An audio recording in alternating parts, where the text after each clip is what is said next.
बिस्मिल्लाहिर्रहमानिर्रहीम। अस्सलाम वालेकुम। सारा इन द किचन में खुशामदीद। आज मैं आपको बहुत ही ज़बरदस्त किस्म के शाही टुकड़े बिल्कुल ट्रेडिशनल स्टाइल में बनाना सिखाऊंगी।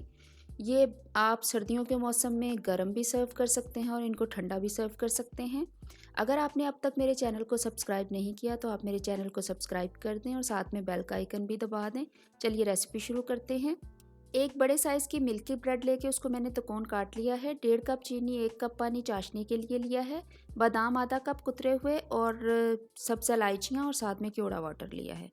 3 किलो दूध को मैंने चूल्हे पे उबलने के लिए, पकने के लिए रख दिया है। जब इसमें 1-2 बॉयल आएँ, फुल आंच पे बॉयल किया है। उसके बाद मैंने इसकी आंच को धीमा कर दिया है और ये धीमी आंच पे इसको पकने देना है इतनी देर के लिए कि ये 3 किलो दूध जो है ये हाफ़ रह जाए। इस दौरान मैंने इसमें इलायची पाउडर तकरीबन 1 टीस्पून भर के डाल दिया है। इसको बिल्कुल पीस के मैंने डाला है ताकि मुंह में ना आए। दूसरी साइड पे मैंने एक पैन में पानी डाल के 1.5 कप चीनी डाल के चाशनी बनने के लिए रख दी है और इसको अच्छी तरीके से चीनी को डिज़ोल्व कर लें पहले एक दफ़ा। और इस चाशनी को बहुत ज़्यादा गाढ़ा एक तार का नहीं बनाना, थोड़ा पतला रखना है, ना बहुत ज़्यादा पतला और ना बहुत ज़्यादा गाढ़ा। जितनी देर में ये बॉयल होती है उतनी देर में मैं अपनी ब्रेड को फ्राई कर लेती हूँ। अच्छा, देसी घी मैंने फ्राइंग के लिए इसमें डाला है तकरीबन 1.5 कप। अब बहुत सारे लोग जो हैं वो ये कहते हैं कि बहुत ज़्यादा देसी घी है, लेकिन अगर आप ट्रेडिशनल स्टाइल में बनाते हैं तो इतना ही घी आपका लगेगा। लेकिन अगर आप बहुत ज़्यादा डाइट कॉन्शियस हैं तो आप हल्का सा देसी घी इर्द-गिर्द लगा के खाली तवे पे भी सेक सकते हैं, लेकिन फिर उससे आपका जो ट्रेडिशनल रेसिपी है, जो कि शाही टुकड़े का असली टेस्ट है, वो नहीं आएगा। तो इसलिए अगर आप असली तरीके से बनाना चाहते हैं तो आपको इतने ही घी में इसको फ्राई करना पड़ेगा। ऑयल में फ्राई मत कीजिएगा क्योंकि उसका टेस्ट बहुत ही गंदा आता है, तो आपको देसी घी ही लेना होगा। दूध बॉयल हो रहा है उतनी देर में मैंने अपने आहिस्ता आहिस्ता करके सारे ब्रेड के स्लाइस जो हैं वो ब्राउन कर लिए हैं और एक साइड पे मेरी चाशनी पक रही है। सारे का सारा काम जो है वो मैं एक साथ ही निपटा रही हूँ। बहुत ही अच्छे गोल्डन ब्राउन करके मैंने ये स्लाइस फ्राई करके रख लिए हैं। जैसे ही ये बाहर निकलेंगे, इनको थोड़ी सी हवा लगेगी तो ये कड़क हो जाएंगे। चाशनी मेरी बिल्कुल रेडी हो गई है। देखिए, मुझे इतनी कंसिस्टेंसी में चाहिए। अब आप एक डिश लेके, पायरेक्स की मैंने डिश ली है, एक एक करके स्लाइस को चाशनी में डुबोते जाइए। इतनी देर रखना है कि ये बिल्कुल हलवा ना बन जाए। बस जब वो सोक कर ले चाशनी को अच्छे तरीके से स्लाइस, तो आप निकाल के रखते जाएं। दूध में मैंने बहुत ही हल्की सी तकरीबन आधा कप चीनी डाली थी क्योंकि स्लाइस जो हैं वो चाशनी में डूबे हुए हैं, ऑलरेडी मीठा है, तो इसलिए आपने दूध में बहुत ज़्यादा मीठा नहीं डालना। अगर आप बहुत ज़्यादा मीठा पसंद नहीं करते हैं तो आप दूध को फीका भी रख सकते हैं, लेकिन मैंने बिल्कुल आधा कप चीनी डाली है दूध में। इससे ज़्यादा चीनी आपने नहीं डालनी।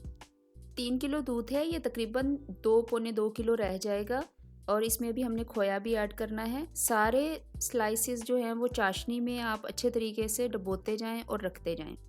ये ऑलरेडी ब्रेड भी मीठी थी क्योंकि मैंने मिल्की ब्रेड ली थी। दूध अच्छे तरीके से जब पक रहा है और आपने देखा है कि ये तकरीबन 1 केजी काफ़ी ज़्यादा सूख चुका है, 2 किलो रह गया है, तो मैंने इसमें खोया डाला है। अच्छा, अगर आपने खोया डालना है तो आप आधा कप चीनी इस दूध में डालेंगे, लेकिन अगर आपने खोया नहीं डालना, आपके पास खोया अवेलेबल नहीं है, तो आप बर्फ़ी भी इसमें डाल सकते हैं। और बर्फ़ी अगर आप डालेंगे तो आप चीनी नहीं डालेंगे क्योंकि बर्फ़ी ऑलरेडी मीठी होती है। बर्फ़ी से भी इसका टेस्ट बहुत ही ज़बरदस्त, बड़ा मज़ेदार हो जाएगा। खोया है तो खोया डालें, मैं खोया डाल रही हूँ। बर्फ़ी है तो बर्फ़ी डालें। बस ये याद रखना है कि बर्फ़ी हो तो मीठा नहीं डालना, खोया हो तो मीठा डालना है। और इसको अच्छे तरीके से आपने मिक्स कर लेना है। अब बस इसको 2-3 उबाल आने दें ताकि खोया मिक्स हो। 1 टीस्पून केवड़ा वाटर मैंने इसमें डाला है खुशबू के लिए। आप रोज़ वाटर भी डाल सकते हैं, लेकिन केवड़ा वाटर ही इसमें जाता है और ये इतना जो 1 टीस्पून है वो मोर देन इनफ है, इससे ज़्यादा ना डालें।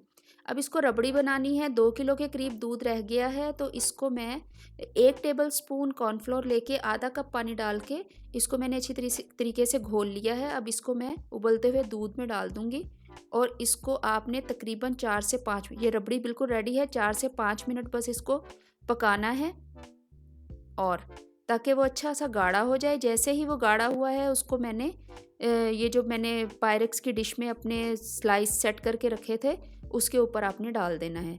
इसमें चाशनी में डूबे हुए स्लाइस डाले हुए हैं, बहुत ज़्यादा मीठे हैं और बहुत ही हल्का मीठा है रबड़ी में। और इसके ऊपर आप गरम गरम रबड़ी जब डालेंगे तो वो अच्छे तरीके से उसको सोक कर लेंगे और बहुत ही ज़बरदस्त किस्म का टेस्ट देंगे। कुछ स्लाइस आपको बहुत ज़्यादा ब्राउन नज़र आ रहे होंगे क्योंकि ये मीठी ब्रेड थी और मीठी ब्रेड जो है वो बहुत जल्दी ब्राउन हो जाती है, लेकिन ये बहुत मज़ा देती है, जले हुए नहीं हैं। आप इनको अच्छे तरीके से डुबो दें बिल्कुल स्लाइस को। दोनों डिशेस मेरी रेडी हैं। उसके बाद मैंने जो बादाम जो थे वो कुतर के रखे थे, उनको मैं इसके ऊपर डाल रही हूँ। जितने भी मेवे आप डाल सकते हैं आप डालें, आपकी अपनी मर्ज़ी है। इसमें बादाम अच्छी खासी अमाउंट में डालने के बाद इसको मैं चांदी के वर्क से सजाऊंगी, जिस तरीके से हमारे देसी तरीके से डिशेस बनती हैं। ये देखिए, इसके ऊपर चांदी के वर्क लगाएं। इन शाही टुकड़ों की एक बात है कि आप इनको गरम भी खा सकते हैं क्योंकि ये देसी घी में तले हुए स्लाइस हैं, फिर चाशनी में डूबे हुए स्लाइस हैं, उसके ऊपर रबड़ी है, तो ये गरम बहुत ही टेस्टी लगते हैं। अगर सर्दियों में आप इसको ठंडा नहीं जो है वो सर्व करना चाहते, लेकिन आप इसको ठंडा सर्व करें ये और मज़ा देंगे। आप इसको गर्म सर्व करें तो ये और तरह का मज़ा देंगे। कुछ लोग जो हैं वो इसको गर्म सर्व करना पसंद करते हैं, कुछ ठंडा, तो ये आप पे है आप किस तरीके से करते हैं। लेकिन ये बहुत मज़ेदार प्योर देसी हमारी ट्रेडिशन के मुताबिक जो है मैंने शाही टुकड़े आज बनाए हैं। इनको ज़रूर ट्राई कीजिएगा, मुझे दुआओं में याद रखिएगा और मुझे अपना फ़ीडबैक ज़रूर दीजिएगा कि आपको मेरी ये रेसिपी कैसी लगी। और मेरे चैनल को सब्सक्राइब भी कीजिएगा, लाइक भी कीजिएगा और शेयर भी कीजिएगा। बहुत शुक्रिया।